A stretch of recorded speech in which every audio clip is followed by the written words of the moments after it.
This clip is sponsored by Med Travelers. If you're an SLP interested in travel therapy, visit medtravelers.com to get started. One of the things too is that just you touched on, and I think it's really important because there are so many different companies now, and just to kind of figure out what are some of those questions and things that people should be asking, because I know that just like you, I hear of these clinicians, it's like, what do you mean you're not getting paid for indirect time? Right. Like that's half of what your job is. Mm-hmm. So that's so silly. That shouldn't even be allowed. So what are some things that you can think of just from your learning through this that you would recommend that somebody ask? I think first and foremost, caseload size is important. Mm-hmm. Is it feasible for you to schedule all of these sessions, have a paraprofessional be responsible for getting students to all these sessions? When it's in your hands, it's easier to group kids or kind of grab one, grab the next. But when you're relying on someone else, it has to be practical. You can't make them exactly back to back to back and expect all their minutes to be met. So knowing caseload size is huge. Knowing what materials you will have access to is huge. Because even though I'm contracted through AMN and I love AMN, there are days where I'm like, why can't I just be doing this for myself and taking the whole check for myself? Mm-hmm. And then I'm like, okay, well, the online assessment tool would cost a lot of money, and the subscriptions would cost a lot of money, and the resources and the professionals and the team who help me, there's so many things that play into it. So if you need to be responsible for getting all those things on your own, that's a pretty hefty cost. So I'd want to know either if you get a stipend towards those things or if you have access to them through your district or through your company.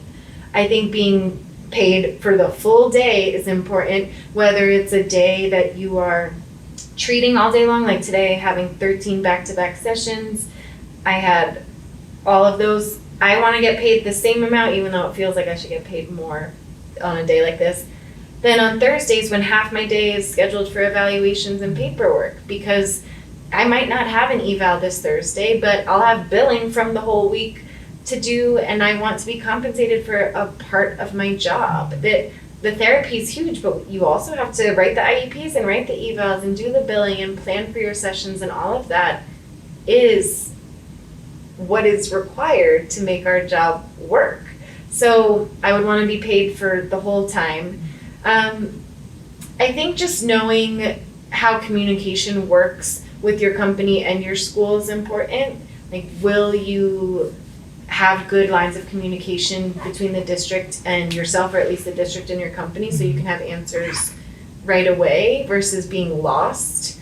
I think an orientation is super important.